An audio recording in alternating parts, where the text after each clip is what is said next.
आपण सर्व एकाच ईश्वराची लेकर आहोत हा विश्वास ठेवला ना, मग जग अगदी सुंदर दिसायला लागते. शुभ सकाळ सर्वांना. आणि मी आली आहे तुम्हाला मंदिरात घेऊन आणि मस्तपैकी एक सकारात्मक एनर्जी घेऊन आपण पुन्हा घरी जाणार आहोत. चला देवदर्शन करूया. कसे आहात? मजेतच असाल. चला मी आज बनवत आहे भोपळ्याची भाजी, नाही दुसरा प्रकार. आणि इकडे ह्या शेंगा आहे, त्या दिवशी काही मी उकडलेल्या होत्या, आता मी ह्या भाजून घेते. आता उकडलेल्या शेंगा संपल्या तर म्हटलं आता ह्या भाजून घ्या. आणि चला मी प्रथम माझी ओळख करून देते. मी मनीषा तुम्हा सर्वांचं स्वागत करते आपल्या या लाडक्या चॅनलमध्ये, ज्याचं नाव आहे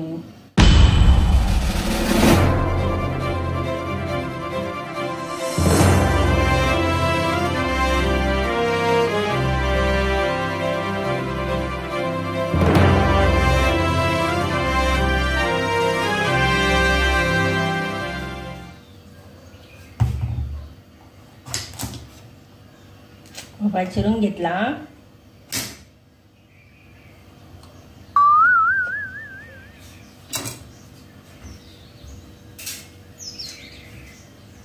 आणि मी याला किसून घेणार आहे. आज मस्तपैकी भोपळ्याचे पराठे बनवायचे. आणि पराठे लाटून नाही बनवायचे, न लाटता पराठे बनवणार आहे मी.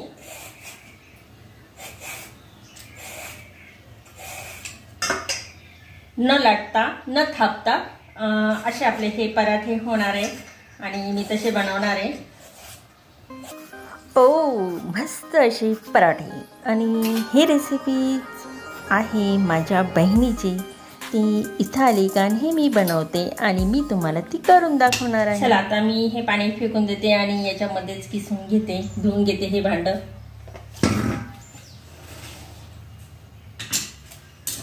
किसायला किसणी घेतली आहे.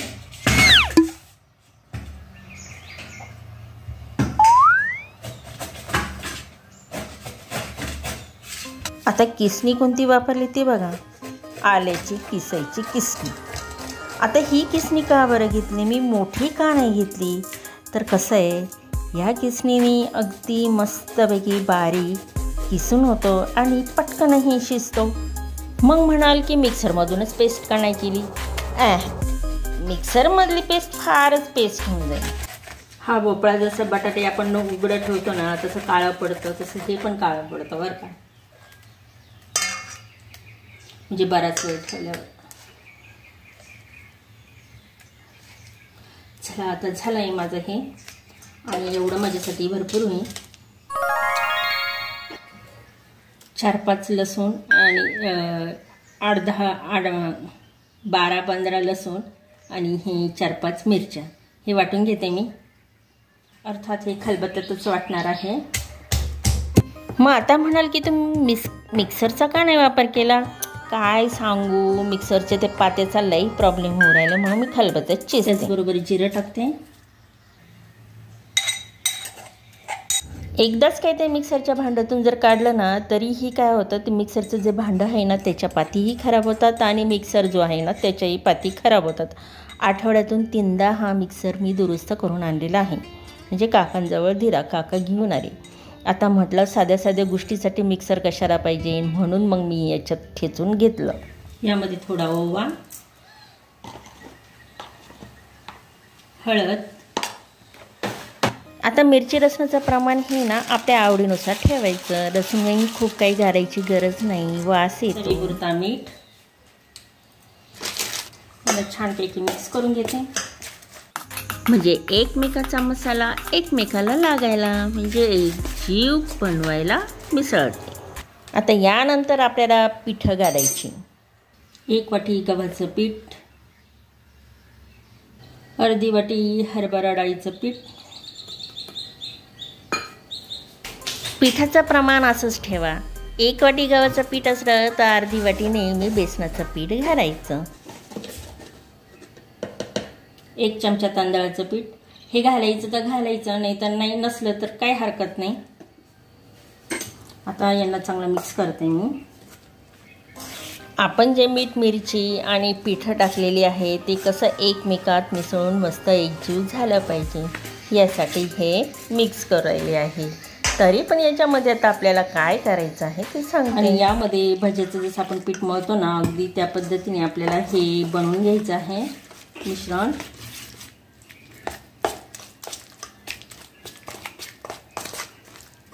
खूप पातळही करायचं नाहीये आणि खूप हे पण नाही करायचं आपल्याला।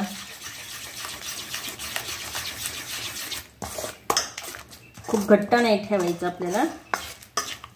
आता जसं कोरडं मी एकजीव केलं होतं तसं आता हे पाणी टाकून सुद्धा एकजीव करायचं म्हणजे सर्व काही एक समान चवीचं होईल।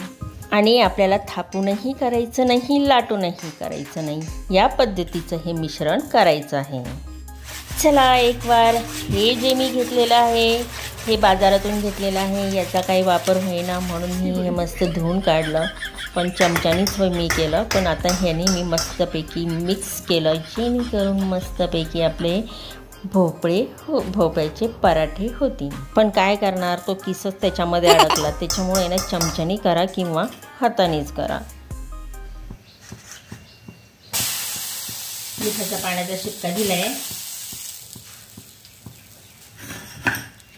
आणि मस्त एक दोन थेंब टाकायचे आपल्याला।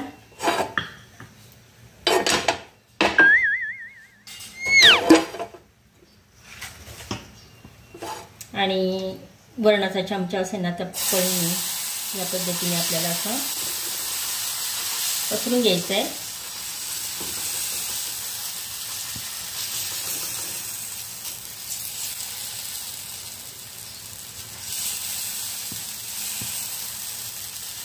कधी काय होतं आपण तव्यावर टाकतो आणि ते चिपकून बसतो त्याच्या वेळेस काय करायचं तव्यावर नेहमी ज्यावेळेस ती पराठा आपला होतो असा शिजत चाललेला असतो त्यावेळेस असं झाकण ठेवून द्यायचं आणि मग आरामशीर निघतं। खालची बाजू खूप छानपैकी भाजून द्यायची आणि वरची बाजू जर सुकत चाललेलं असेल ना ओलसरपणा कमी झाला ना मग पालटून घ्यायचं। तर बघा मी अशा पद्धतीने पालटलंय अगदी व्यवस्थित निघालेला आहे। तेल सोडायचं आपण सोडू शकतो आणि याचा काही गरज नाही आहे।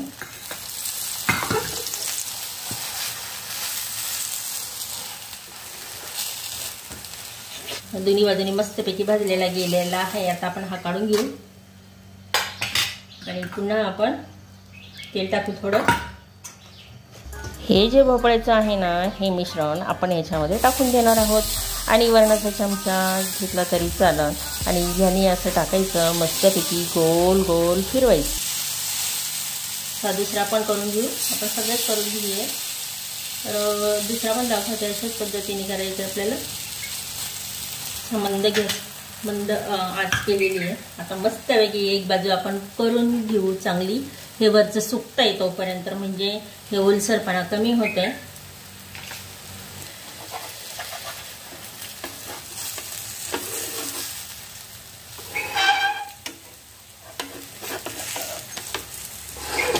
एक बाजू शेकून झालेली आहे आपली आता आपण ती पलटून घेऊ दुसरी बाजू टाकू आणि दुसऱ्या बाजूने सुद्धा आपण काय करू छानपैकी भाजून घेऊ आणि थोडंसं तेल टाकू। अशा पद्धतीने करून अतिशय सुंदर पराठा लागतो खायला। टेस्ट सुपर आणि गरम गरमच खाल्ले पाहिजेत।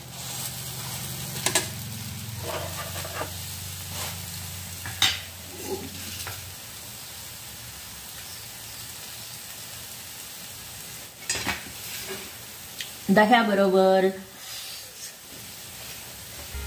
असे पराठे दह्याबरोबर खाऊ शकतो। चटणी सॉस काय असेल त्याबरोबर सुद्धा खाऊ शकतो। अगदी हे मऊ असे लुसलुशीत होतात ना की बस। आता ही माझी रात्रीची भाजी शिल्लक होती भेंडीची म्हणून मी त्याबरोबर खात आहे।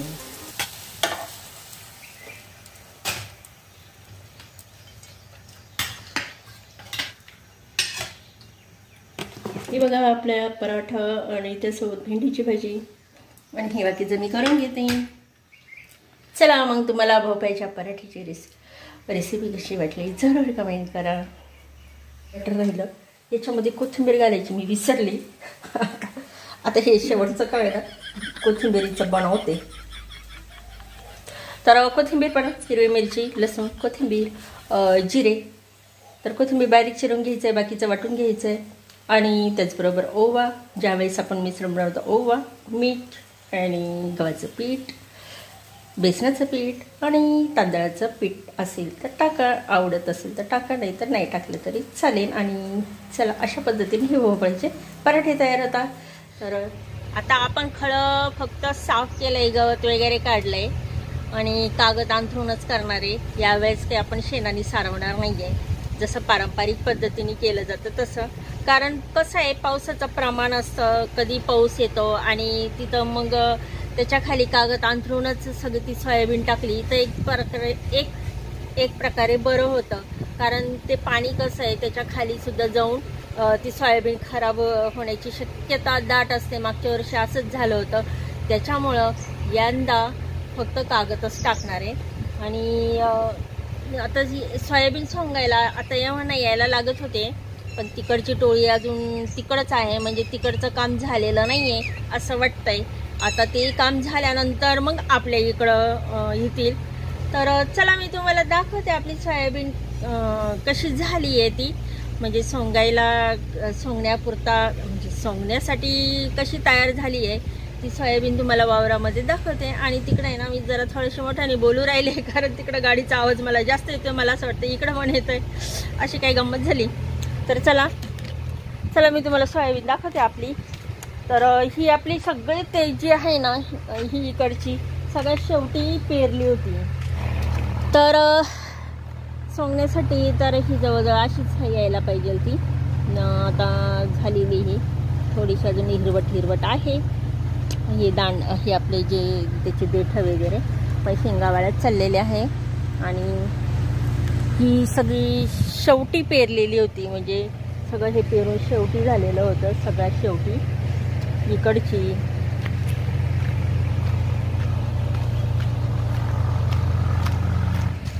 ह्या बाजूची सगळी पहिले कशी हिरवी गार दिसत होती, आता कशी जरा चॉकलेटी दिसते, म्हणजे पूर्ण वाळल्यासारखी दिसत आहे. आणि अजून एक गोष्ट म्हणजे आपल्या गार्डनमधली मी तुम्हाला एक गोष्ट सांगणार, म्हणजे मस्तपैकी कळ्या आलेल्या आहेत, मस्त अशा कळ्या आलेल्या आहेत. आणि कशाला कळ्या आलेल्या आहे मी दाखवते. आणि असं आल्यानंतर खूप आनंद होतो की नाही. आणि साधारण म्हणजे तो ह्याच पिरियडमध्ये याच पिरियडमध्ये येतात याला कळ्या. सगळ्यांनी ओळखलेलं असेल कोणतं फुल असेल ते. तर हे आहे चमेलीला अगदी छोटे असे कळ्या आलेले. हे पा दिसतंय की नाही याच्यामध्ये. अजून आता होतील मोठ्या, एक दोन अशा कळ्या आलेल्या आहे त्याला. आता याला कसं पाणी जर भरपूर दिलं ना तर मस्तपैकी पटापटा फुलं येतील. मग असे फुलं येतील ना, मग याचा एवढा मोठा गजरा होतो की लावायला केसही कमी पडतात आणि लावणाऱ्यांचे डोकेही कमी पडतात. आता आणि त्याच पिरियडमध्ये आणि नंतर मग काही दिसत नाही हे फुलं. पण आता हे जे मी लावलेली आहेत ना गुलछडी, अजून गुलछडी खूप लहान आहे. जवळजवळ मागच्या वर्षी लावलेली आहे आणि ती अगदी एवढीशी असताना लावलेली, म्हणजे कोंबच होते अगदी बारीक. तर अजून आता ती कधी मोठी होती काय माहिती. मग फुलं येतील मस्त, त्यालाही पांढरे फुलं. फक्त तिकडं आहे रंगबेरंगी फुलं. ते संपवते. चला मग आईपर्यंत संपवते, कारण आता पुढं काय दाखव. चला मग आता हा लॉग मी इथपर्यंत संपवते. तर आजचं मी भोपळ्याचे जे पराठे केले होते ते तुम्हाला कसे वाटले. आणि त्याचबरोबर आता सोयाबीनचं हे असं नाही तर सोंगणीचा भाग तुम्हाला मी दाखवला असता, पण नेमकी आज बारगळलं वाटतं त्यांचं. आणि काही सांगता येत नाही, आले तर याच्यानंतर त्यांचं झाल्यानंतर येऊ शकतात. मग ते दुपारी येतील, कधी पण येऊ शकतात, कारण मग ते कसं अंगावर काम असतं ते उपत्यानेसारखं. त्याच्यामुळं मग आले का ते एकदम कामालाच भिडतात असं होऊन जातं. रोजानी नाही आहे आपलं, तर त्यांच्याकडंच दिलेलं आहे वाट्याने. तिसऱ्या वाट्याने दिलेलं आहे, त्याच्यामुळं मग त्यांच्या अंगावर पडल्यानंतर मग ते काय पटापटा पटापटा पटापटा करतात, मग ते कामही असं वचवचही होऊन जातं. चला मग घ्या आपली काळजी, भेटू पुन्हा आपल्या अशाच नवीन व्लॉगमध्ये. Bye bye.